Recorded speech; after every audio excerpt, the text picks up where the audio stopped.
أشهد أن لا إله إلا الله وحده لا شريك له وأشهد أن محمدا عبده ورسوله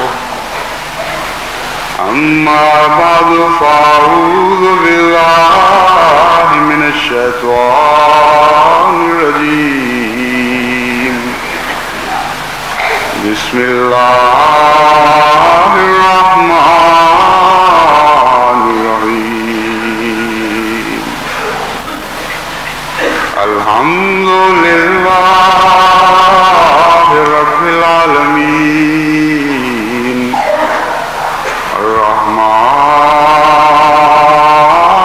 الرحيم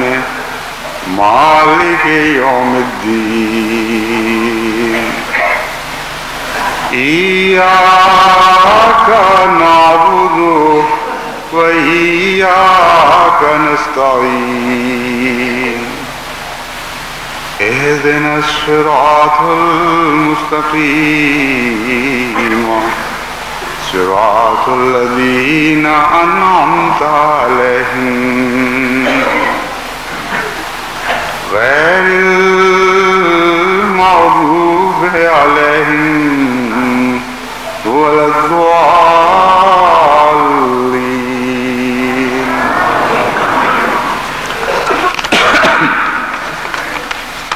صد سالہ جبلی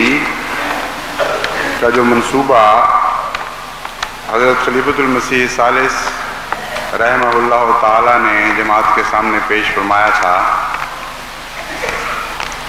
اگرچہ اس وقت پیش نظر 2 کروڑ کی تحریک تھی، لیکن بہت ہی جلد احباب جماعت کے غیر معمولی اخلاص کے اظہار سے یہ بات ثابت ہوئی کہ جماعت اس موڈ میں تھی کہ 10 کروڑ روپے سے زائد پیش کرے۔ چنانچہ اللہ تعالیٰ کے فضل نے جماعت کو یہی توفیق عطا فرمائی اور 2 کروڑ کی بجائے تمام دنیا کی جماعت احمدیہ نے 10 کروڑ 77,71,227 روپے کے وعدے پیش فرمائے۔ یہ منصوبہ جس کا نام 100 سالہ جشن احمدیت بھی رکھا گیا اور جشن ہی کا انگریزی ترجمہ جبلی ہے، اس غرض سے تو نہیں بنایا گیا تھا کہ 100 سال انتظار کے بعد کروڑہ روپے کو ہم میلے کی شکل میں خرچ کر دیں، اور جس طرح دنیا کی قومیں بےمانی اور کھوکھلے جشن مناتی ہیں، اسی طرح اللہ تعالیٰ کی یہ جماعت بھی لغویات میں مبتلا ہو کر ایک بےمانی اور بےہودہ خوشی کا اظہار کرے۔ اگر یہ مقصد ہو تو یہ سارا روپیہ ضائع ہونے والی بات ہے، بلکہ اس سے بڑھ کر جماعت احمدیہ کے مقاصد کی گردن پہ چھری پھیرنے والی بات ہے۔ اس لیے اس کے کچھ اور مقاصد تھے جو مختلف وقتوں میں کھل کر جماعت کے سامنے پیش کیے جاتے رہے۔ اس غرض سے ایک منصوبہ بندی کمیشن بھی بنایا گیا اور میں بھی اس کا ایک ممبر تھا۔ بڑے تفصیلی غور و خوض کے بعد تمام دنیا کے حالات کا جائزہ لے کر تمام دنیا سے قوائف اکٹھے کر کے وقتاً فوقتاً اس منصوبے کی مختلف شکلیں ابھرتی رہیں، اور ان دنوں میں حضرت خلیفۃ المسیح ثالث سے وقت لے کر کبھی ساری کمیٹی پیش ہوتی رہی، کبھی سیکرٹری منصوبہ بندی کمیشن، اور بعض دفعہ گھنٹوں اکٹھے بیٹھ کر اس کی تفصیلی چھان بین کی جاتی رہی، اور بالآخر وہ منصوبہ ایسی شکل میں منظور ہوا کہ اگرچہ بعض پہلو اس کے ابھی بھی قابل غور ہیں، لیکن خدا کے فضل سے اکثر شکلیں اپنے سوچ اور فکر کے لحاظ سے پایہ تکمیل کو پہنچ چکی ہیں۔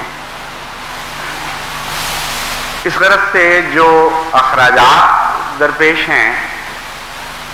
وہ اس نوعیت کے نہیں ہیں کہ آخری وصولی آخری سال ہو تب بھی ہمارا کام چل جائے. اخراجات میں سے ایک بہت بڑا حصہ اس نوعیت کا ہے کہ 100 سالہ جشن سے چند سال پہلے اگر ساری وصولی ہو سکے تو زیادہ عمدگی کے ساتھ کام چل سکتے ہیں. اگر اس میں تاخیر ہو جائے تو یہ بھی خطرہ ہے کہ بعض بنیادی اور اہم ضرورت کے کام باقی رہ جائیں، تشنہ تکمیل رہ جائیں. لیکن اس وقت جو وصولی کی شکل سامنے آئی ہے وہ انتہائی فکر انگیز ہے. حقیقت یہ ہے کہ یہ اعداد و شمار چونکہ ایک الگ محکمے سے تعلق رکھتے تھے، یعنی اس کے لیے ایک سیکریٹری جبلی 100 سالہ جبلی برائے وصولی چندہ الگ مقرر تھا. اس لیے منصوبہ بندی کمیشن کے سامنے اس کی تدریجی وصولی کے اعداد و شمار نہ پیش ہوئے، نہ ان سے اس کا کوئی تعلق تھا. تو اب جب میں نے یہ اعداد و شمار نکلوائے تو یہ فکر انگیز صورت سامنے آئی کہ اب تک تدریجی وصولی کے لحاظ سے جتنا وقت گزر چکا ہے جو وصولی ہونی چاہیے تھی، 10,77,71,000 میں سے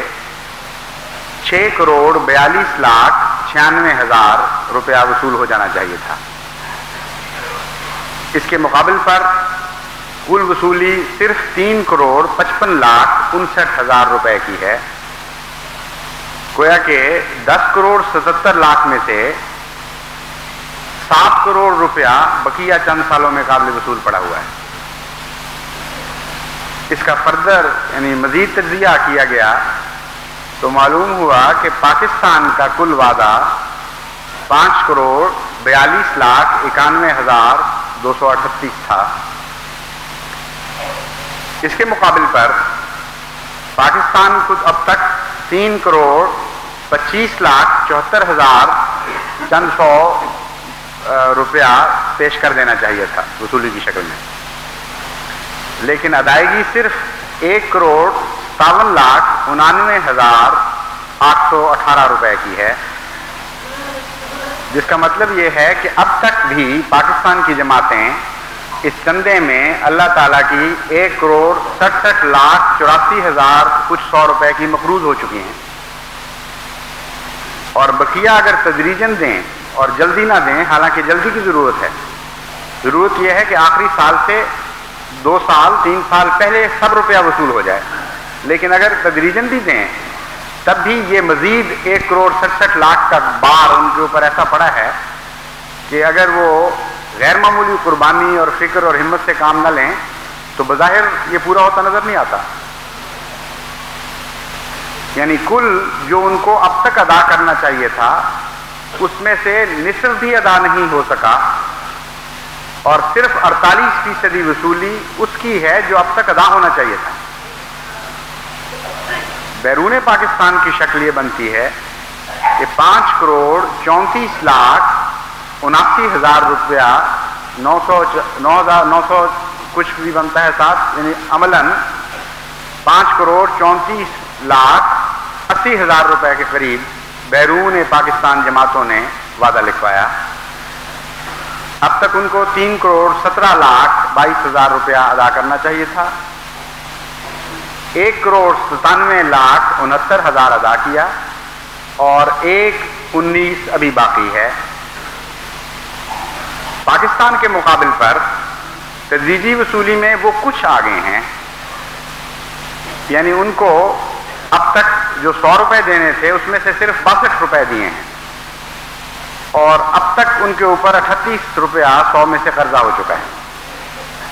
جبکہ پاکستان نے صرف 48 دیے ہیں 100 میں سے. تو اس نسبت سے تو ان کی وصولی کی رفتار قدرے بہتر ہے،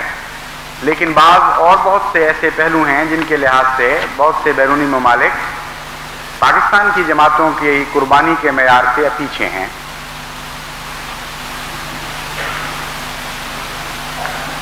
یہ جو صورتحال سامنے آئی، اس کے بعد مزید جائزہ جو لیا گیا تو پتہ چلا کہ کراچی کی جماعت اور لاہور کی جماعت یہ اپنے چندے میں باوجود اس کے کہ باقی چندوں میں بہت مستعد ہیں، نمایاں طور پر پیچھے رہ گئی ہیں۔ اکیلا کراچی کا وعدہ 1 کروڑ 80 لاکھ کے لگ بھگ تھا، جس میں سے 2/3 ابھی ان کے ذمہ قرض پڑا ہوا ہے۔ اسی طرح لاہور کا وعدہ 1 کروڑ 50 لاکھ یا 55 لاکھ روپے تھا، اس میں سے بھی بیشتر ان کے ذمہ ابھی قرض پڑا ہوا ہے۔ اور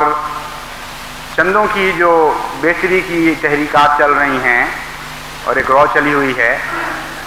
اس طرف بھی لازماً جماعت کی توجہ ہے۔ پھر بعض تحریک جدید ہے، وقف جدید ہے، اور بہت سی تحریکات ہیں، مثلاً اب بیوت الحمد کا منصوبہ بھی سامنے آیا ہے۔ تو یہ سارے بوجھ جماعت نے بہرحال اٹھانے ہیں۔ بوجھ میں ان کو اس لیے کہتا ہوں کہ اردو محاورے میں یہی لفظ سامنے آتا ہے، ورنہ حقیقت یہ ہے کہ یہ بوجھ نہیں ہے۔ عربی زبان میں تو 2 الگ الگ لفظ ایسے استعمال ہوئے ہیں جن سے فرق ہو جاتا ہے۔ ذمہ داریوں کے لیے قرآن کریم حمل کا لفظ استعمال کرتا ہے، ربنا ولا تحملنا ما لا طاقت لنا بہ، ربنا ولا تحمل علینا اسرا۔ وہاں اسر کا لفظ جو ہے وہ دوسرے معنوں میں استعمال ہوا ہے۔ اسر اس بوجھ کے لیے قرآن کریم استعمال کرتا ہے جو قوموں نے ذمہ داریوں کو بوجھ سمجھا اور ان سے بے پرواہی کی، وہ ان کے اوپر بیٹھ گئیں اور وہ ان ذمہ داریوں کو بوجھ سمجھ کر اٹھائے پھرتے رہے۔ حقیقت میں وہ بوجھ نہیں تھا، بلکہ وہ اللہ تعالیٰ کی طرف سے ایک نعمت اور انعام تھا۔ تو اسر کا لفظ قرآن کریم میں عموماً میں نے جو غور کیا تو یہ معلوم ہوا کہ اس قسم کے بوجھوں کے لیے استعمال ہوا جہاں شریعت کو اس ذمہ داری کو عرف عام میں جو بوجھ اور مصیبت اور بیگار کہا جاتا ہے ان معنوں میں لے لیا گیا۔ چنانچہ حضرت صلی اللہ علیہ وآلہ وسلم کی ایک صفت یہ بیان فرمائی، یضع عنہم اسرہم، وہ ان کے اوپر سے بوجھ اتارتا ہے۔ اگر شریعت کی ذمہ داریاں مراد ہوں اسر سے تو حضرت محمد مصطفیٰ صلی اللہ علیہ وآلہ وسلم تو ڈالنے والے تھے، نہ کہ اتارنے والے۔ تو مراد یہ تھا کہ پرانی شریعتوں نے جن چیزوں کو بوجھ سمجھ لیا یا شریعت سے زائد ذمہ داریاں قبول کر لی جو واقعتاً بوجھ تھیں، ان سب کو اتار پھینکا، نفسیاتی لحاظ سے رجحان میں بھی تبدیلی پیدا کی، اور وہ ذمہ داریاں جو خدا نے نہیں ڈالی تھیں وہ بھی ان سے دور فرما دی۔ تو اس لحاظ سے اردو میں چونکہ دوسرا لفظ نہیں ملتا، اس لیے مجبور ہوں اس کو بوجھ کہنے پر، مگر حقیقت یہ ہے کہ اللہ تعالیٰ کا انعام ہے اور احسان ہے۔ اللہ تعالیٰ جس جماعت کو قربانی کے لیے بلائے اور اس پر انحصار کر دے دنیا میں انقلابات لانے کا، اس پر بنا رکھ دے ایک نئی زمین آسمان کی تعمیر کی، اس سے بڑا احسان اور کیا ہو سکتا ہے؟ یعنی اس ساری دنیا میں تبدیلی کے لیے اللہ تعالیٰ نے ہمیں چنا ہے۔ حالانکہ اربوں ارب ہار روپے کمانے والے ایسے افراد موجود ہیں آج دنیا میں جو جماعت کی کل دولت سے زیادہ اکیلے دولت رکھتے ہیں۔ ایسی ملٹی نیشنل کمپنیاں موجود ہیں، بہت ساری بے شمار کمپنیوں میں سے، جو بعض بڑے بڑے ملکوں کی دولت سے زیادہ اپنے ہاتھ میں رکھتی ہیں۔ تو جہاں تک دولتوں کے سمندر کا تعلق ہے، ہم تو اس کے ایک قطرہ بھی شمار ہونے کے اہل نہیں۔ پھر دنیاوی طاقتوں کا جہاں تک تعلق ہے، سیاسی طاقتوں کا تعلق ہے، ہماری کوئی حیثیت نہیں ہے دنیا میں۔ تو ہمیں چن لینا اس بات کے لیے کہ ساری دنیا کی ذمہ داریوں کا بوجھ اٹھا لو اور میں تمہارے ساتھ ہوں، اس سے بڑا احسان اور اس سے بڑا انعام کیا ہو سکتا ہے؟ اس لیے خوش قسمتی ہے یہ، اور جب تک خوش قسمتی سمجھ کے ہم ان ذمہ داریوں کو ادا کرتے رہیں گے، ادائیگی کی بھی توفیق ملتی رہے گی، اور اس کے بدلے میں بے انتہا فضلوں کے بھی ہم وارث بنائے جائیں گے۔ لیکن اگر اسر سمجھ لیا اس کو، ایسا بوجھ جو چٹی کے طور پر پڑ جاتا ہے، تو پھر ہماری قربانیاں بھی رائے گاں اور ان کے مقاصد بھی کوئی حاصل نہیں ہو سکتے۔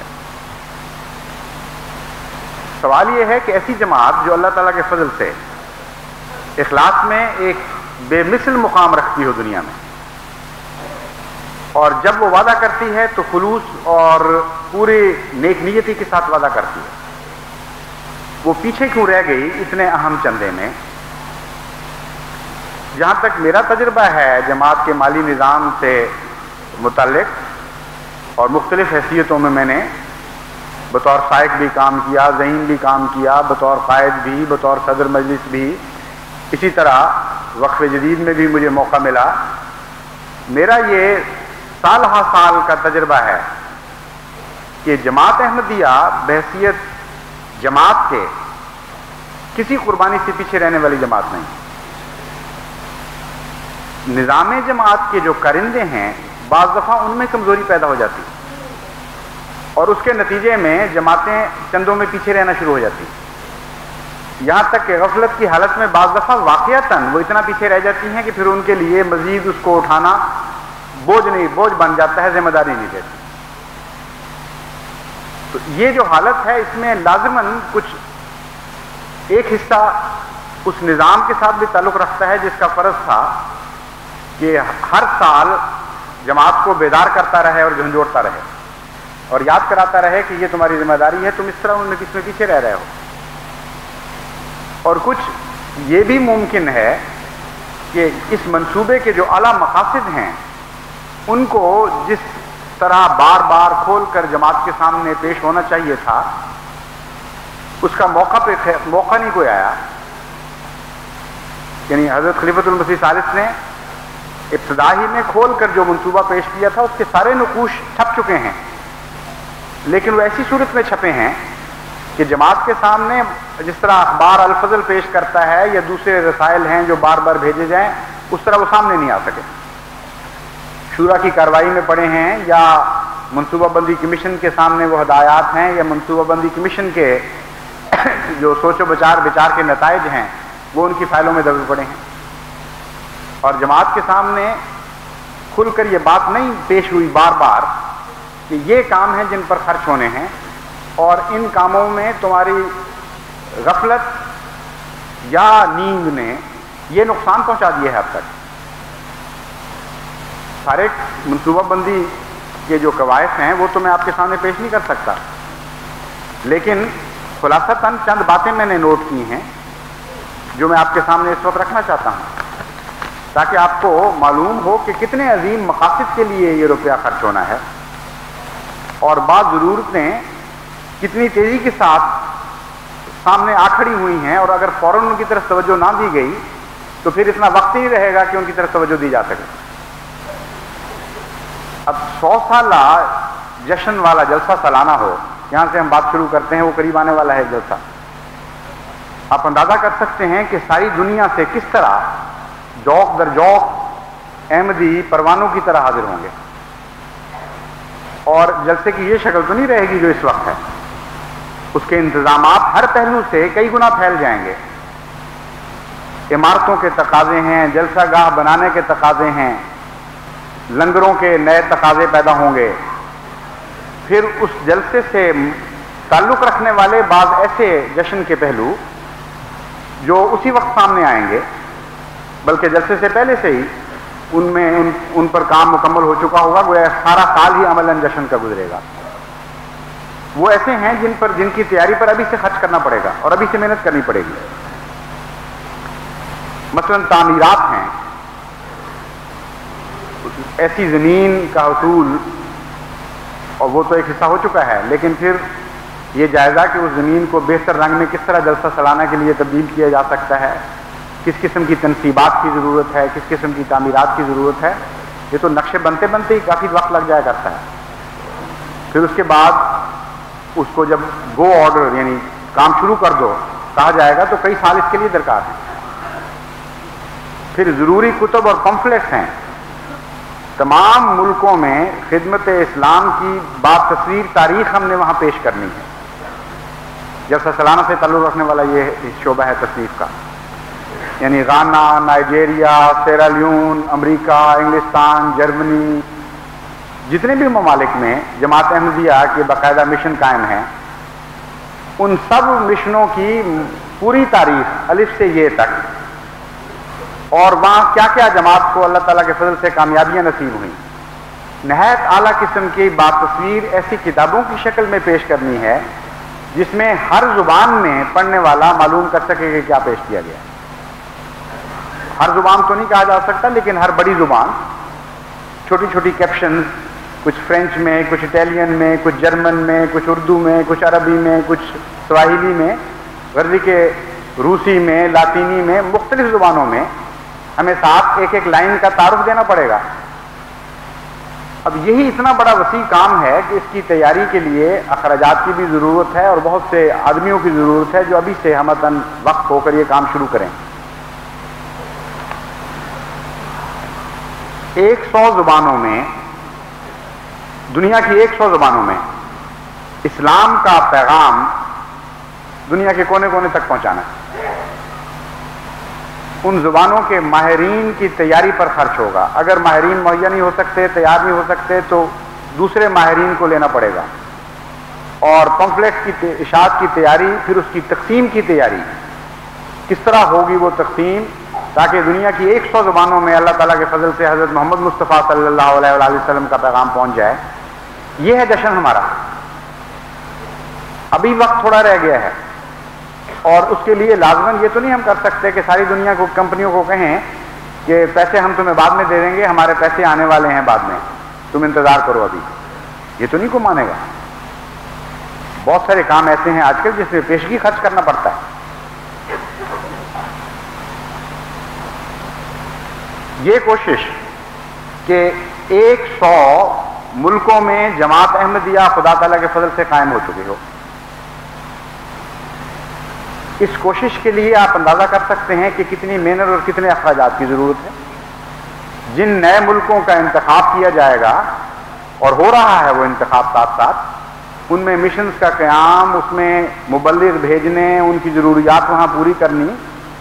اگر فی الحال صرف کرائے پر مکان لے کر بھی کام شروع کیے جائیں تو یہ بے انتہا خرچ ہے۔ آپ کو تصور نہیں کہ باہر کی دنیا میں، خصوصاً مغربی دنیا میں، روپے کی کیا ویلیو رہ گئی ہے، اور کتنے بڑے خرچ کرنے پڑتے ہیں وہاں چھوٹے چھوٹے مشنز کے قیام کے لیے۔ پھر مساجد اور مشنز کی تعمیر ہے۔ 100 جگہ تو جماعتیں قائم کرنی ہیں باقاعدہ، لیکن اس کے علاوہ مشنز تو ناممکن ہیں ہمارے لیے اس وقت کی صورتحال میں کہ ہم مشنز قائم کر سکیں ہر جگہ اس طرح کہ اپنی عمارت خرید کر یا اپنی عمارت تعمیر کر کے۔ تو میں نے جیسا کہ بیان کیا تھا، اکثر صورتوں میں تو کرائے پر گزارا کرنا پڑے گا، ایک کمرہ بھی مل جائے تو ہم مبلغ جا کے بیٹھ جائے اور کام شروع کر دیں۔ لیکن 2 مشنز یعنی اٹلی اور برازیل کے لیے تو خدام الاحمدیہ روپیہ پیش کر چکی ہے پہلے ہی، لیکن اس کے علاوہ جو پیش نظر ہیں وہ یونان ہے، پرتگال ہے، آسٹریا ہے، آئرلینڈ ہے، آسٹریلیا ہے، نیوزی لینڈ ہے، اور ایسے افریقی ممالک ہیں جہاں فرانسیسی زبان بولی جاتی ہے، اور ابھی تک ہمارا وہاں کوئی نفوذ نہیں ہوا، سوائے بینن کے اور موریشس کے جو فرینچ سپیکنگ ہیں۔ ابھی تک جماعت احمدیہ کو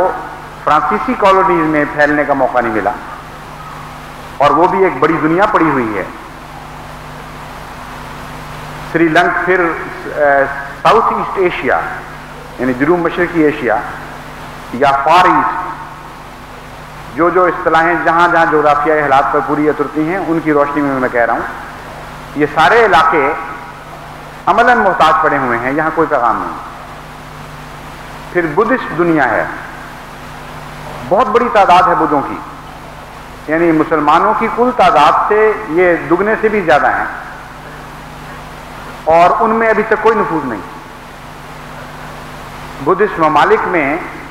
وہاں مشنز کا ایسا قیام کہ بدھسٹ قوم کو پکڑیں۔ ہمارے جتنے بھی مشنز اس وقت کام کر رہے ہیں بدھسٹ ممالک میں، وہ ہندوستانی نسل کے آباد کاروں میں تبلیغ کر چکے ہیں اور ان میں سے جماعتیں بنا چکے ہیں، لیکن جہاں تک بدھسٹ کا تعلق ہے وہ خلا پڑا ہوا ہے۔ پھر آپ ساؤتھ امریکہ میں چلے جائیں، جو ایک عظیم الشان کانٹیننٹ ہے عملاً. نارتھ امریکہ کا ایک کانٹیننٹ بن جاتا ہے اور ایک ساؤتھ امریکہ کا بن جاتا ہے. جغرافیائی لحاظ سے تو شاید دونوں کو ایک ہی کانٹیننٹ کہیں، لیکن جغرافیائی تقسیم ایسی ہے کہ حقیقت میں ساؤتھ ایک الگ بر اعظم ہے. وہاں ایک برازیل سے تو بات نہیں بنے گی، اور برازیل میں ایک مشن بنانے سے تو بات نہیں بنے گی. وہاں دسیوں اور ممالک ہیں، چھوٹے چھوٹے بھی اور بڑے بھی. ان سب میں اور ان کے جزائر جو بہت پھیلے ہوئے ہیں، ان سب میں کام کرنا پڑے گا. تو یہ بھی کام قرض پہ تو نہیں چل سکتا کہ ہم ان سے کہیں کہ ہمیں یہاں مشن بنانے دو مگر پیسے ہم بعد میں دیں گے، پہلے تم اپنی طرف سے خرچ کر دو. ایک آنا بھی کسی نے آپ کے ساتھ تعاون نہیں کرنا اس معاملے میں. ان مشنز کی تعمیر کے لیے ہی حقیقت میں کروڑوں روپیہ درکار ہے. لیکن اس کے ساتھ ساتھ کچھ ایسی ذمہ داریاں ہیں جو اس منصوبے کے علاوہ جماعتوں نے ادا کرنی ہے، وہ پہلو بہ پہلو جاری رہیں گی. مثلا جرمنی میں جماعت کا جو پھیلاؤ ہے اس کے لحاظ سے مشنز بہت تھوڑے رہ گئے ہیں، اور وہاں ہم نے جو منصوبہ بندی کی مقامی جرمنی کے لیے، پتہ لگا کہ کم از کم 3 اور مشنز کا قیام ضروری ہے اور موجودہ دونوں مشنز کی توسیع ضروری ہے. یعنی مغرب مسجد ہیمبرگ میں بھی اور مسجد فرینکفرٹ میں بھی جو حاضرین تھے ان کا اوور فلو کناروں تک باہر تک چلا جاتا تھا، یعنی سین بھر کے بھی سڑکوں تک پہنچ جاتے تھے. نتیجہ یہ نکلا کہ ہمسایوں کو شکایت پیدا ہوئی، اور بہت سے ہمسائے تو بڑے خلیق ہیں، ہمدرد ہیں، لیکن بعض ان میں اسلام کے دشمن بھی تھے. انہوں نے اعتراض کیے، یہاں تک کہ اب توسیع کے معاملے میں بھی وہ روک بنے ہوئے ہیں. وہ توسیعات اس کے علاوہ ہیں. پھر انگلستان میں باوجود اس کے کہ 6 مشنز قائم ہوئے ہیں خدا کے فضل سے قریب کے عرصے میں، وہاں ہماری مرکزی مسجد بہت چھوٹی رہ گئی ہے. اور وہاں بھی یہی مسئلہ ہے کہ باہر جب نکلتے ہیں پارکنگ کی ضروریات پوری ہونے والی ہیں، تمام سڑکیں بھر جاتی ہیں ایم ڈی او کی کاروں سے. نتیجہ یہ نکلتا ہے کہ ہمسایوں کو تکلیف ہوتی ہے، اور یہ جائز اظہار ہے ان کی تکلیف کا. ٹھیک ہے وہ بڑی مہذب قومیں ہیں، لیکن تہذیب کی برداشت کی بھی حدیں ہوتی ہیں کچھ. اب ہر جمعے وہاں اکٹھے ہوں اور ہر جمعے ان کی سڑکیں بھر دیں اور ان کے لیے ایک مصیبت کھڑی کر دیں، کہاں تک وہ برداشت کر سکتے ہیں؟ تو وہاں پارکنگ کے لیے جگہ مہیا کرنے پر بھی بے شمار روپے کی ضرورت ہے. امریکہ میں کم از کم 5 مشن فوری طور پر تعمیر کرنے کی ضرورت ہے. یہ بھی اس منصوبے کے علاوہ ہے، اور وہاں کی جماعتوں نے وہ بوجھ بھی اٹھانے ہیں. تو اتنے وسیع کام ہیں، اور ابھی یہ سارے کام تو میں نے آپ کے سامنے پیش نہیں کیے. سب سے بڑا، سب سے اہم کام قرآن کریم کی غیر زبانوں میں اشاعت کا کام ہے. بہت سی زبانوں میں ابتدائی مراحل پر ترجمے مکمل ہو چکے ہیں، یعنی اس کی نظر ثانی، پھر نظر ثانی، پھر مزید احتیاط، یہ مراحل باقی ہیں. لیکن بسم اللہ کی بے سے لے کر ناف کی سین تک خدا تعالیٰ کے فضل سے ترجمہ مکمل ہے. اور وہ مسودات پڑے ہوئے ہیں، ان کے اوپر کمیٹیاں قائم کی جا رہی ہیں، ماہرین ڈھونڈے جا رہے ہیں تاکہ جلد سے جلد وہ مسودات بھی تبات کی شکل میں دنیا کے سامنے آئیں. اور اس پر آپ خرچ کا اندازہ کریں کہ ایک سوئٹزرلینڈ کی کمپنی سے جب فرانسیسی زبان کے صرف ترجمے کے متعلق بات کی گئی کہ ترجمے کو اس درجے تک پہنچا دو کہ پروف ریڈنگ تک وہ ہو جائے، اس کے بعد باقی خرچ جماعت کا،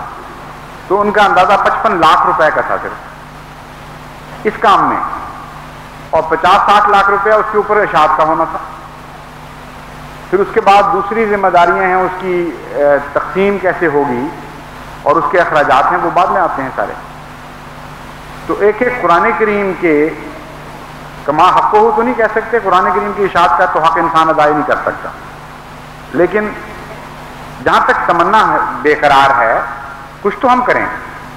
ایک ایک اشاعت کے لیے 1-1 کروڑ روپے کی ضرورت پیش آئے گی. تو یہ ساری چیزیں ہیں جو ابھی ہونے والی ہیں. اور جیسا کہ میں نے بیان کیا ہے، عمومی تصویر تو یہ بن رہی ہے کہ 2/3 ابھی تک قرضہ پڑا ہوا ہے جماعت کے اوپر، ان وعدوں کے لحاظ سے جو انہوں نے بڑی محبت اور خلوص اور یقیناً دیانتداری کے ساتھ پیش کیے تھے. میں اس لیے تفصیلات بتا رہا ہوں تاکہ جماعت کو احساس پیدا ہو کہ یہ سارے کام ہم نہیں کرنے ہیں، کسی اور نے نہیں آ کے کرنے. اس لیے وہ جو مرضی کریں، جہاں سے چاہے قرض اٹھائیں، چاہے بچوں کا پیٹ کاٹیں اور ضروریات اپنی پیچھے کر دیں، اپنے گھروں کی تعمیر پیچھے ڈال دیں، جو بھی کریں خدا کی خاطر جو کریں گے انہوں نے خدا کی خاطر کرنا ہے، کسی پر احسان تو نہیں ہے، اور جو بھی توفیق ملے گی ان پر احسان ہوگا، اور اس کے نتیجے میں اللہ تعالیٰ خود اپنے فضلوں کی ان پر بارش کرے گا۔ یہ ان کا اور خدا کا معاملہ ہے، اس میں نظام جماعت پر تو ایک ذرے کا بھی احسان نہیں ہے کسی کا۔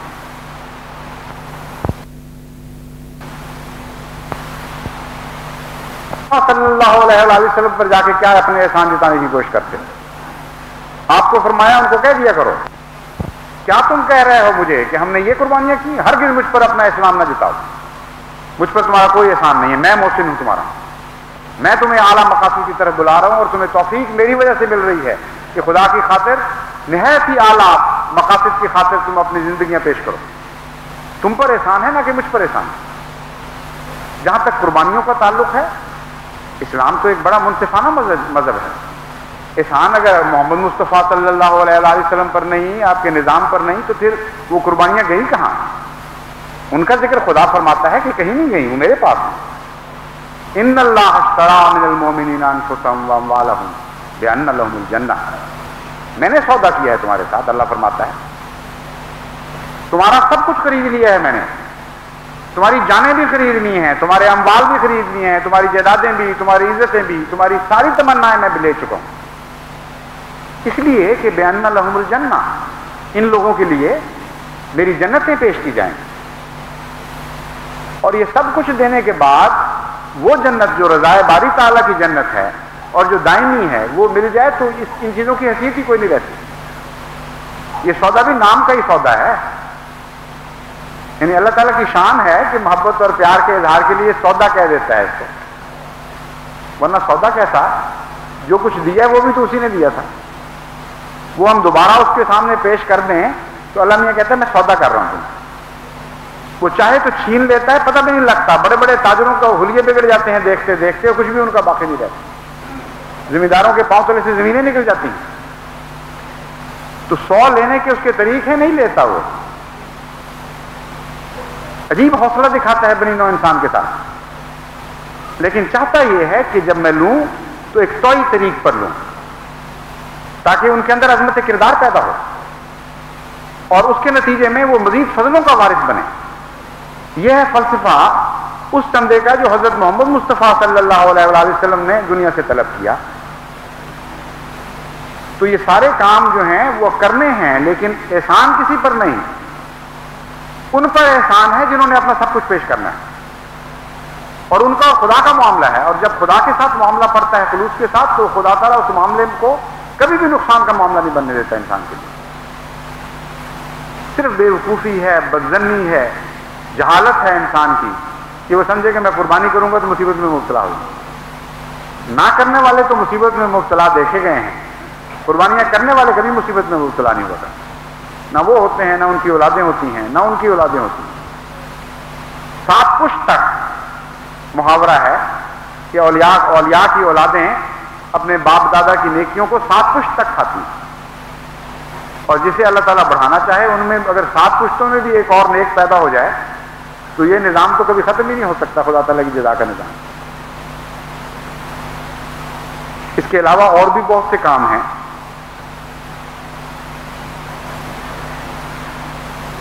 حضرت صلی اللہ علیہ وآلہ وسلم کی سیرت طیبہ اس نقطۂ نگاہ سے ہم نے ساری دنیا کے سامنے پیش کرنی ہے کہ جتنے بھی ظالموں نے اعتراض کیے ہوئے ہیں ان اعتراضات کے جوابات ساتھ ہوں، اور دنیا کی سب زبانوں میں وہ تراجم پیش کیے جائیں۔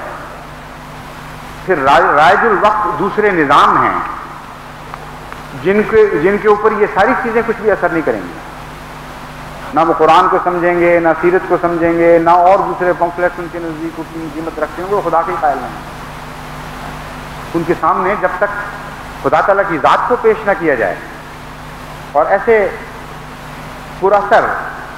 اور مدلل مضمون نہ لکھے جائیں ان کے لیے کہ جن سے وہ سمجھیں کہ ہاں واقعتاً اللہ تعالیٰ کی ذات کے اوپر غور کرنا ہمیں ضرور غور کرنا چاہیے، اس کے لیے تو آمادہ ہوں۔ پھر ہے کہ یہ قرآن کریم اور حضرت صلی اللہ علیہ وآلہ وسلم کی سیرت اور دوسرے مضامین ان کے سامنے پیش کیے جائیں. ان کی دلچسپیوں کو اسلام میں کی طرف کھینچنے کے لیے بعض اور ضروری ذرائع ہیں. اگر وہ اختیار نہیں کریں گے تو لاکھ کوشش کریں یہ آپ کی طرف مائل نہیں ہوں گے. مثلا اسلام کا اقتصادی نظام کیا نظام ہے؟ کیوں یہ اشتراکی نظام سے بہتر ہے؟ کیوں یہ کیپٹلسٹک سسٹم سے بہت جہاں بہتر ہے؟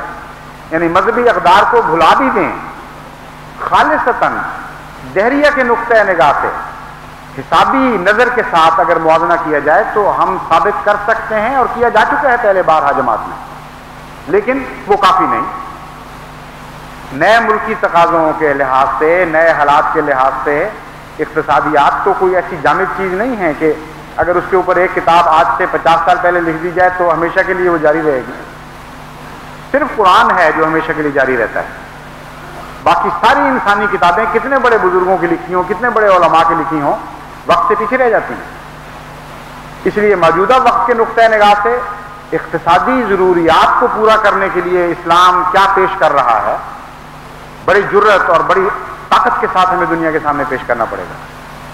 اور منوانا پڑے گا کہ ہاں یہ بہتر نظام ہے، تمہارا نظام اس کے سامنے کوئی حیثیت نہیں رکھتا.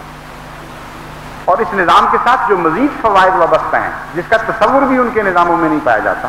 وہ بھی پیش کرنے پڑیں گے. ان باتوں کے قائل ہوں گے تو پھر وہ اسلام میں دلچسپی لیں گے، ورنہ دنیا کی بھاری اکثریت دہریہ ہو چکی ہے. ان کو کوڑی کی بھی دلچسپی نہیں اس بات میں کہ مذہب کیا بات ہے، مذہب کیا چیز ہے. میں نے بارہا گفتگو کی ہے ابھی یورپ میں بھی،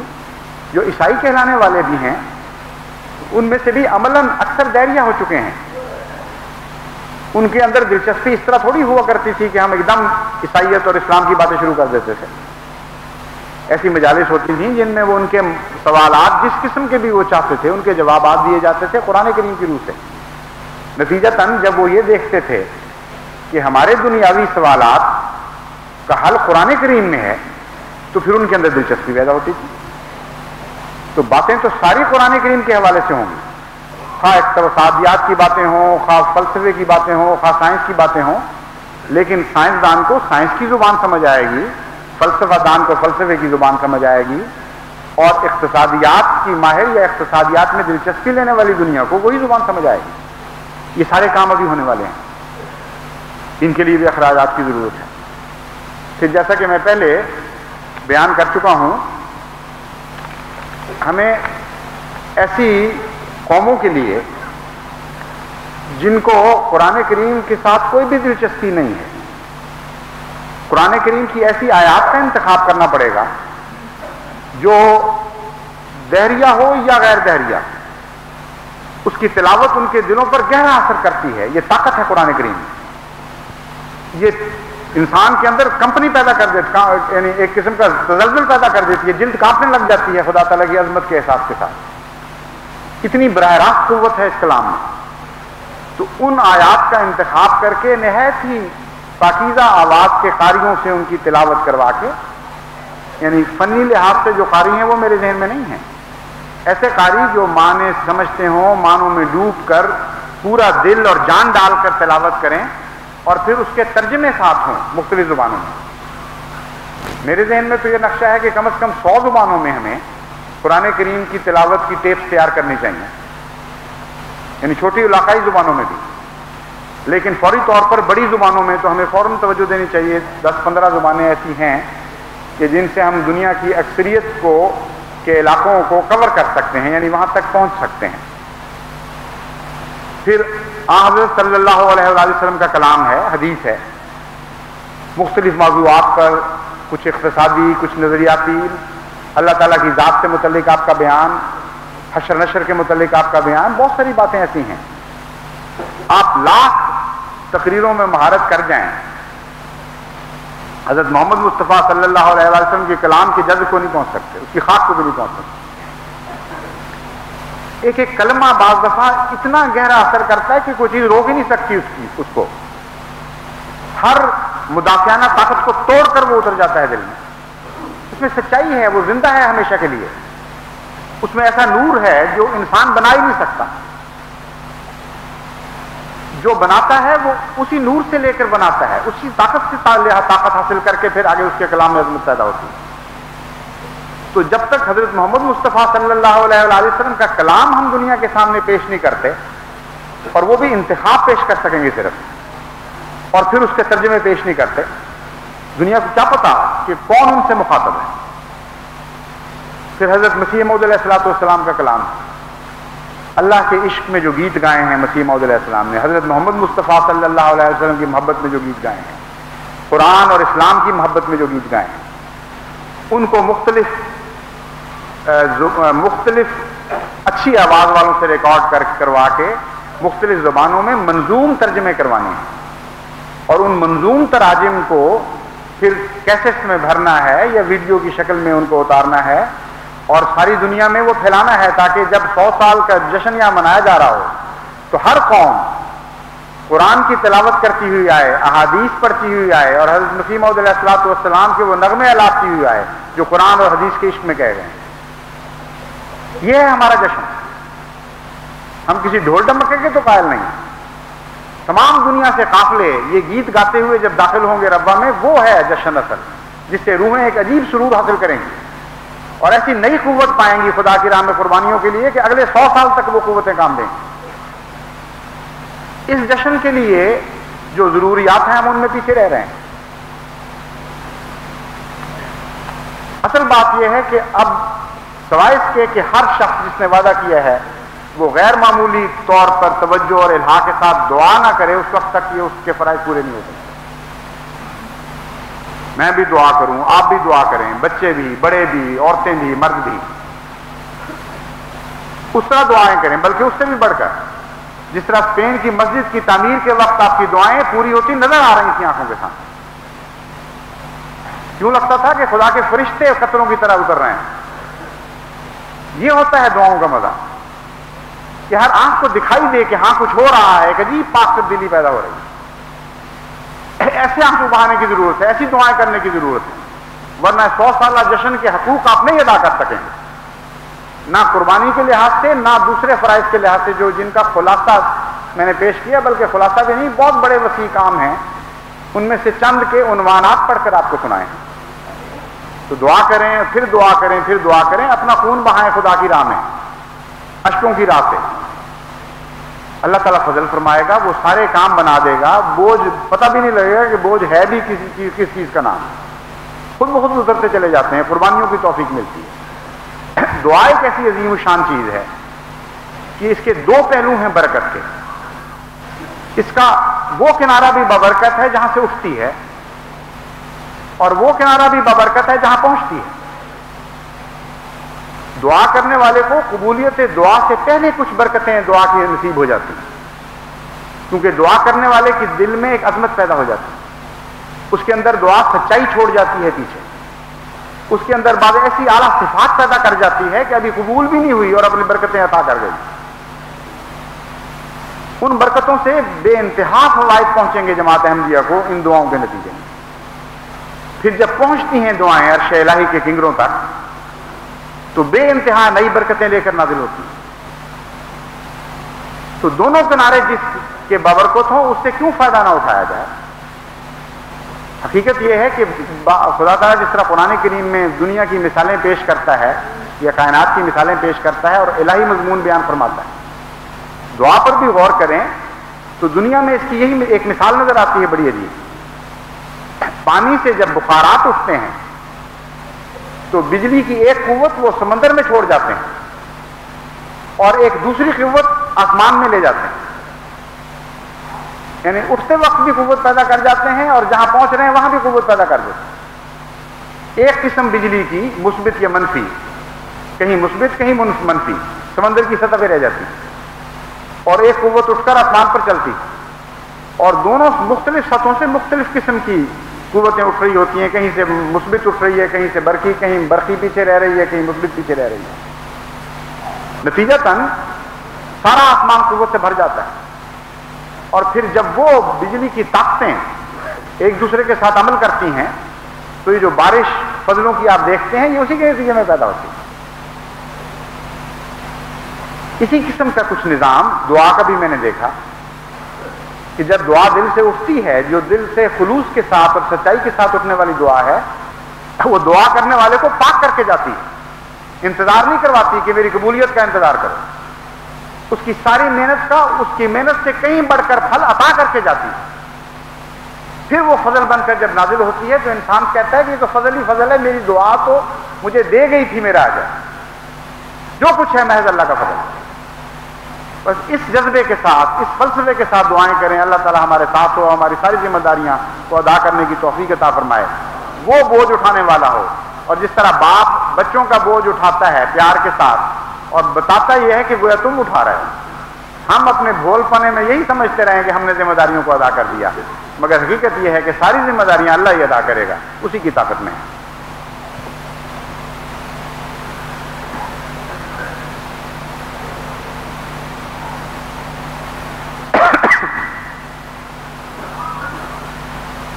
الحمدللہ نحمدہ ونستعینہ ونستغفرہ ونؤمن بہ ونتوکل علیہ نعوذ باللہ من شرور انفسنا ومن سیئات اعمالنا ومن يهده الله فلا مضل له ومن يضلله فلا هادي له ونشهد أن لا إله إلا الله وحده لا شريك له ونشهد أن محمدا عبدہ ورسولہ۔ خطبے میں ایک بات کہنی میں بھول گیا، وہ اس کا حصہ ہی ہے دراصل، کہ کچھ انتظامی وضاحتیں بھی ضروری تھیں، وہ ایک دو فقروں میں پوری کر دیتا ہوں۔ یہ جو 7 سالہ جبلی کا نظام ہے، دراصل اس کا تحریک جدید سے تعلق ہے، لیکن ابتدا میں ہمیشہ یہی ہوتا ہے کہ ایک الگ چھوٹی سی آرگنائزیشن بنا دی جاتی ہے تاکہ فوری طور پر اس کام کو سنبھال لے۔ ایک نیا منصوبہ تھا، اس کے سارے فیچرز اس وقت کھل کر سامنے نہیں آئے تھے، تو اب انتظامی پہلو سے میں نے غور کیا، یہ انجمن کا حصہ بننے کی نسبت تحریک کا حصہ بننے کے زیادہ اہل ہے اور قریب تر ہے، کیونکہ اکثر تقاضے بیرونی ملکوں میں پھیلے ہوئے ہیں، اور جہاں تک جشن کا تعلق ہے انتظامیہ میں تو ایک الگ کمیٹی ہے، اس لیے اس کا اس سے فرق ہی کوئی نہیں پڑتا وہ تحریک کا حصہ بنائی جائے یا انجمن کا حصہ بنائی جائے۔ منصوبہ بندی کمیشن اپنا آزاد کام کرتا رہے گا، لیکن یہ میں اس لیے واضح کر رہا ہوں کہ یہ ساری باتیں جو بیان کی گئی ہیں یہ اب سے تحریک جدید کی ذمہ داری ہے۔ ان کا فرض ہے کہ وہ ساری دنیا میں کوشش کر کے جلد از جلد جماعت کو اپنی ذمہ داریوں سے آگاہ کریں، اور امید ہے انشاءاللہ تعالی بہت جلد حالات بہتر ہو جائیں گے۔ اس سلسلے میں بجائے اس کے کہ آئندہ سے سیکریٹری نام ہو، وکیل ہوگا اس شعبے کا انچارج، اور 7 سالہ وکیل برائے 7 سالہ جبلی فنڈ یا جو بھی علماء ایک مختصر سا نام بہتر تجویز کریں اس کے مطابق رکھ لیا جائے گا۔ آج ہی حسن اتفاق سے وہ ہمارے سینئر مبلغ ربا پہنچے ہیں یا پہنچنے والے ہیں جو میرے ذہن میں تھے اس منصوبے کے لیے،